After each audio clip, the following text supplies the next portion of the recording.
कैसे हैं आप लोग? चलिए हम आशा करते हैं कि आप लोग अच्छे होंगे। तो गाइस जैसा कि बहुत सारे ऐसे हैं कि जिसको केमिस्ट्री समझ में नहीं आता। जी हाँ, बहुत सारे ऐसे हैं कि जिसको केमिस्ट्री समझ में नहीं आता है। बहुत को लगता है केमिस्ट्री हार्ड है, केमिस्ट्री हमको भारी लगता है, सर केमिस्ट्री समझ में नहीं आता है। ये इसलिए ऐसा होता है क्योंकि आप उसको समझना नहीं चाहते हैं। जी हाँ, अगर आप मैथ, बहुत सारे ऐसे बच्चे हैं कि जिसको मैथ समझ में आता है क्योंकि वो उसको ज्यादा इंटरेस्ट रखते हैं उसमें, वो ज्यादा उसको पढ़ते हैं इसलिए उसको इजी लगता है। बट आप केमिस्ट्री से क्या करते हैं, उससे पीछा भागना चाहते हैं इसलिए वो आपका हार्ड है। तो अगर ऐसे हैं गाइज कि जिसको केमिस्ट्री बहुत हार्ड लगता है ना, यकीन मानिए जिसको लग रहा है कि केमिस्ट्री मेरे समझ से बाहर है, यकीन मानो आप मेरे साथ जुड़े रहिए। मैं आपको केमिस्ट्री 100% कहता हूं कि समझा के छोड़ूंगा। जी हाँ, अगर आपकी भी समस्या है कि केमिस्ट्री हमको समझ में नहीं आता है तो आप मेरे साथ जुड़िए और मैं आपको बताऊंगा कि केमिस्ट्री को किस तरह पढ़ना है और केमिस्ट्री को कैसे समझना है। तो ये जो मैं आपका क्लास स्टार्ट किया हूं, मैं 2 लेक्चर डाल चुका हूं, बेसिक से मैं केमिस्ट्री को बताने का कोशिश किया हूं। जी हाँ, अगर आप 2 क्लास नहीं देखे हैं तो मेरा पहले 2 लेक्चर देखेंगे, ये आपका पार्ट 3 है। तो आप जाकर के वो 2 पार्ट देखेंगे तो पार्ट 3 आपको समझ में आएगा। मैं फुल्ली बेसिक से केमिस्ट्री को समझाने का कोशिश किया हूं। अभी तो आपका गाइज ये टेलर है, अभी तो पिक्चर बाकी है। तो यकीन मानिए जिसको जिसको समझ में नहीं आता है तो हम कोशिश करेंगे कि सभी को केमिस्ट्री समझ में आए और आएगा। तो चलिए गाइज, हम ज्यादा समय ना लेते हुए मैं अपने क्लास को स्टार्ट करता हूं। तो जैसा कि पार्ट 1 में हम आपको बताए थे कि पदार्थ क्या होता है, जो आपका केमिस्ट्री स्टार्ट होता है ना गाइज, वो आपका पदार्थ ही है। क्योंकि दुनिया में जितना भी वस्तुएं हैं सब पदार्थ है और इसी को वर्गीकरण करके आपका केमिस्ट्री का निर्माण हुआ है। तो सबसे पहले हम पदार्थ के बारे में पढ़ते हैं, फिर पदार्थ के वर्गीकरण के बारे में हम गाइस पार्ट 1 में पढ़े। उसके बाद पार्ट 2 में हम पढ़े कि पदार्थ में होने वाले परिवर्तन। तो जो पदार्थ में होने वाले परिवर्तन होता है गाइस, वो मुख्य रूप से 2 प्रकार के परिवर्तन होता है। पहला होता है आपका भौतिक परिवर्तन और दूसरा होता है आपका रासायनिक परिवर्तन। तो हम पार्ट 1 में आपको भौतिक परिवर्तन के बारे में बताए थे। काफी ज्यादा हम समझाने का कोशिश किए थे कि भौतिक परिवर्तन क्या होता है। काफी ज्यादा एग्जाम में आते हैं इससे गाइस क्वेश्चन, और वहां पे क्या करते हैं, छोड़ देते हैं। इसका एग्जाम्पल आता है, आपको वहां पे पहचानने की बताइए, दूध से दही का बनना वो कौन सा परिवर्तन है, भौतिक परिवर्तन होगा कि रासायनिक परिवर्तन होगा कि इनमें से कुछ भी नहीं। तो बहुत सारे ऐसे गाइस होते हैं जो क्वेश्चन को छोड़ देते हैं, नहीं बनाते। तो आज यकीन मानिए आपको अब कभी भी दिक्कत नहीं होगा आप कि भौतिक परिवर्तन कैसे पहचानेंगे और रासायनिक परिवर्तन कैसे पहचानेंगे। तो चलिए आज का लेक्चर हम स्टार्ट करते हैं। तो आपका पार्ट 2 में हम भौतिक परिवर्तन के बारे में बताए थे। तो आज गाइज हम डायरेक्ट चलते हैं आपका पार्ट 3 और रासायनिक परिवर्तन। जी हाँ, तो चलिए सबसे पहले आपको हम हेडिंग दे दें, रासायनिक परिवर्तन। रासायनिक परिवर्तन, परिवर्तन गाइस एकदम बिल्कुल आपको बेसिक से समझाएंगे। अभी तो हम बार बार कह रहे हैं, अभी तो यह टेलर है, अभी तो पिक्चर आपका बाकी है। जब आपका पिक्चर आएगा गाइस, फिर देखना केमिस्ट्री को ऐसे गेंद की तरह उठा उठा के खेलेंगे गाइस। बस आप रेगुलर क्लास कीजिए और जो भी हम बोर्ड पे बताते हैं उसको कॉपी पे आप नोट कीजिए, फिर देखते हैं कि केमिस्ट्री कैसे नहीं समझ में आता, आएगा और आप खुद केमिस्ट्री को आप कहोगे कि सर अब तो केमिस्ट्री इजी है। तो चलिए हम रासायनिक परिवर्तन के बारे में पहले जान लेते हैं। चलिए गाइज हम इसका इंग्लिश भी लिख देते हैं कि चूंकि बहुत सारे एग्जाम में क्या होता है, इसका इंग्लिश भी दे देता है। तो चलिए हम इसका इंग्लिश लिख लेते हैं, केमिकल चेंज। जी हाँ गाइज, केमिकल चेंज। जी हाँ, चलिए तो रासायनिक परिवर्तन को पहले हम समझ लेते हैं क्या है, फिर इसका हम एग्जाम्पल के माध्यम से समझेंगे और ऐसे भी एग्जाम्पल हम आपको गाइस कराएंगे जो आपका एग्जाम में पूछा हुआ क्वेश्चन है। ओके, तो चलिए रासायनिक परिवर्तन पहले समझ लेते हैं गाइस क्या होता है। रासायनिक परिवर्तन एक ऐसा परिवर्तन होता है गाइस जिसमें पदार्थ के रासायनिक गुणों और उसके बनावट यानी कि संरचना में परिवर्तन होता है। और वो भी जो परिवर्तन होता है गाइस, वो अस्थायी रूप से परिवर्तन होता है, अस्थायी नहीं होता, वो होता है भौतिक परिवर्तन में। रासायनिक परिवर्तन में जो आपका होता है गाइस, वो अस्थायी रूप से परिवर्तन होता है। यानी कि अगर पदार्थ मान लेते हैं, कोई पदार्थ है उसमें चेंजिंग करके कोई मान लेते हैं दूसरा पदार्थ बनेगा, तो वो पदार्थ फिर आपका पूर्व अवस्था में नहीं आ सकता है गाइस। यानी कि इसमें जो चेंजिंग होता है, अगर मान लेते हैं कोई पदार्थ है उसमें चेंजिंग किए और वो दूसरा पदार्थ बन गया, तो फिर उस दूसरा पदार्थ में चेंजिंग करके आप पुनः उसको पूर्व अवस्था में नहीं ला सकते हैं, पहला वाला पदार्थ आप नहीं बना सकते हैं। तो यही जो चेंजिंग आपका होता है वो रासायनिक परिवर्तन कहलाता है। चलिए पहले हम इसको लिखते हैं तो फिर आपको समझ में आएगा। तो रासायनिक परिवर्तन में सबसे पहला पॉइंट हम लिखेंगे गाइस कि इसमें पदार्थ के रासायनिक गुणों तथा संघटनों या बनावट में अस्थायी रूप से परिवर्तन होता है। अस्थायी रूप से परिवर्तन होता है। जी हाँ गाइस, तो इसमें जो होता है आपका सबसे पहला पॉइंट देख लीजिए गाइस, हम रासायनिक परिवर्तन में लिखे हैं कि इसमें पदार्थ के रासायनिक गुणों तथा संगठन यानी कि उसका बनावट जो होता है, बनावट में अस्थायी रूप से परिवर्तन होता है, तो उसको हम कहते हैं आपका रासायनिक परिवर्तन। इसमें एक और पॉइंट है गाइस, एकदम बिल्कुल समझ में आएगा।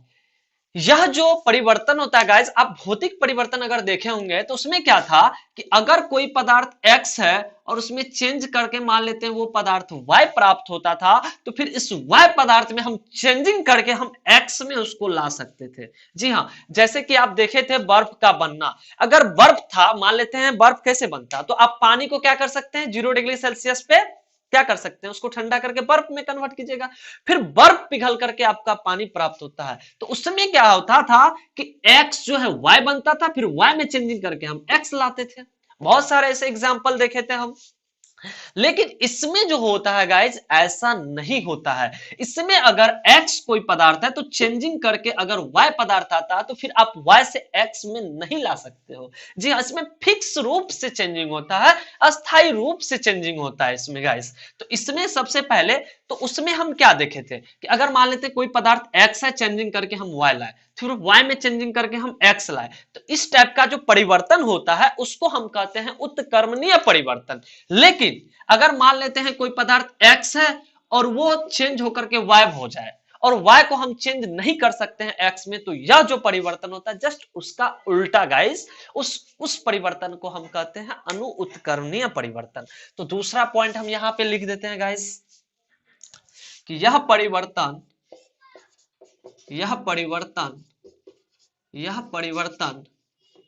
अनु उत्क्रमणीय होते हैं।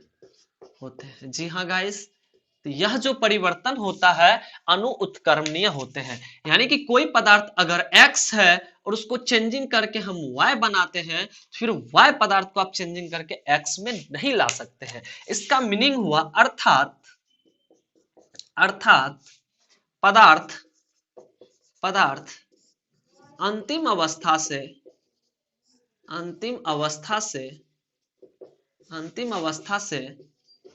पूर्व अवस्था में प्राप्त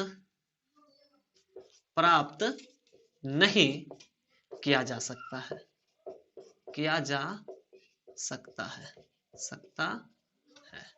जी हाँ गाइज, तो यहां पे आप देख रहे हैं अर्थात पदार्थ अंतिम अवस्था से, यानी कि ये जो पदार्थ का अंतिम अवस्था होता है, यानी कि पदार्थ अंतिम अवस्था पूर्व अवस्था में प्राप्त नहीं किया जा सकता। यहां पे हम लिखेंगे पदार्थ को अंतिम अवस्था से पूर्व अवस्था में प्राप्त नहीं किया जा सकता। जी हाँ गाइस, यहां पे लिख लीजिएगा आप कि पदार्थ को अंतिम अवस्था से पूर्व अवस्था में प्राप्त नहीं किया जा सकता है।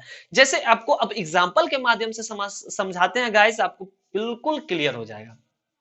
इसमें क्या होता है, पहला एग्जांपल हम लेंगे गाइस, दूध से दही का बनना। जी हाँ, चलिए ऊपर आपका यहाँ पे मिटा देते हैं ताकि आपको उदाहरण के माध्यम से बिल्कुल समझ में आ जाए।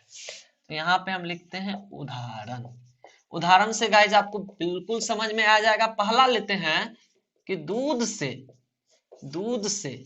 दही का बनना।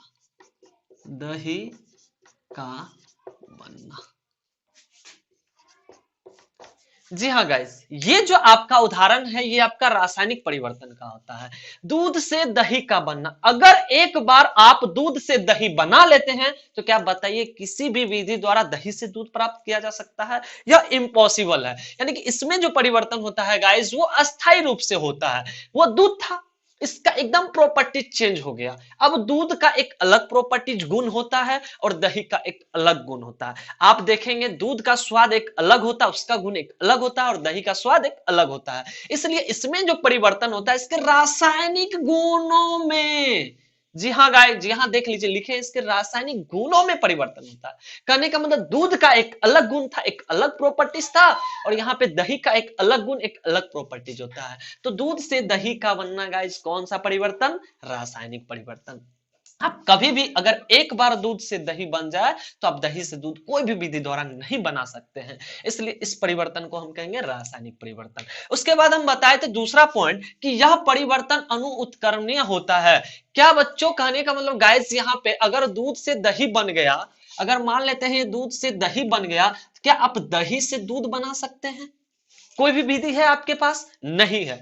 इसलिए इस परिवर्तन को हम अणु उत्कर्णीय परिवर्तन कह सकते हैं। यानी कि अगर ये पदार्थ से यह बन गया तो इससे यह नहीं बन सकता है। लेकिन भौतिक परिवर्तन में क्या होता था, तो कोई भी पदार्थ में जो परिवर्तन होता था वो अस्थायी रूप से होता था। कहने का मतलब कोई भी पदार्थ, जैसे मान लेते हैं ये जैसे बर्फ था, तो फिर बर्फ को चेंजिंग करके पानी और पानी को फिर चेंज करके बर्फ बनाया जा सकता था। यानी कि दोनों तरफ से होता था वो परिवर्तन। बट यहाँ पे एक तरफ से परिवर्तन होता है कि दूध से दही बन गया तो अब दही से दूध मत बनेगी, नहीं बन सकता। कोई भी ऐसा साधन नहीं, कोई भी ऐसा विधि नहीं है कि हम दूध से दही और दही से दूध बना सकते हैं। तो यहाँ पे देख लेंगे गाइस, तो सबसे मुख्य रूप से हम देखें कि इसमें जो परिवर्तन होता है रासायनिक गुणों में परिवर्तन होता है, और किस रूप से, तो अस्थायी रूप से परिवर्तन होता है। जी हाँ, रासायनिक परिवर्तन में जो परिवर्तन होता है वो अस्थायी रूप से परिवर्तन होता है।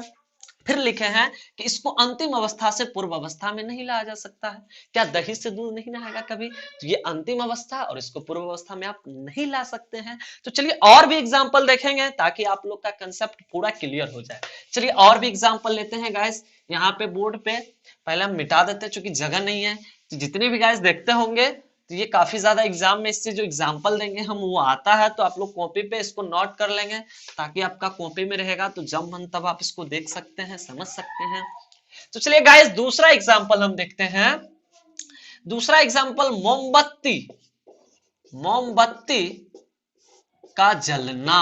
जी हाँ गाइस, जलना। यहां लिखे हैं मोमबत्ती का जलना। अगर मोमबत्ती एक बार जल जाता है तो क्या फिर वो जला हुआ मोमबत्ती, वैसे तो जल जाता तो पता ही नहीं कहा जाता है, क्या फिर उसको वो मोमबत्ती प्राप्त किया जा सकता है? नहीं ना। तो ये जो परिवर्तन होता है गाइस वो अस्थायी रूप से होता है। अगर मोमबत्ती एक बार जल गया तो कोई भी साइंटिस्ट, क्या किसी के पास भी ऐसा विधि नहीं है कि जला हुआ अगर मोमबत्ती जल गया तो फिर से उसको प्राप्त किया जा सके। ये तो असंभव है, ऐसा कभी नहीं हो सकता। जिस दिन हो गया तो उस दिन इसको हम रासायनिक परिवर्तन नहीं बोलेंगे, तब तो ये भौतिक परिवर्तन में चल जाएगा। तो फिलहाल गाइस आपको भौतिक परिवर्तन में बताए थे मोमबत्ती का पिघलना भौतिक परिवर्तन, बट जलना आपका कौन सा परिवर्तन? रासायनिक परिवर्तन। तीसरा एग्जांपल, जंग लगना, जंग लगना। जी हाँ गाइस, ये भी आपका रासायनिक परिवर्तन है। चौथा एग्जांपल और भी ले लेते हैं हम, मैग्नीशियम। मैग्नीशियम, इसका जो सिंबल होता है संकेत वो Mg होता है गाइस, लिख लेंगे। मैग्नीशियम के तार का जलना। बहुत सारे ऐसे गाइस तार होते हैं जो नहीं जलते हैं, जैसे कि आप लोग को मालूम होना चाहिए कि सबसे अच्छा जो तार होता है, वायर होता है मेरा, वो कॉपर का वायर होता है। कॉपर का वायर का क्या खासियत है आप लोग को मालूम होना चाहिए। अगर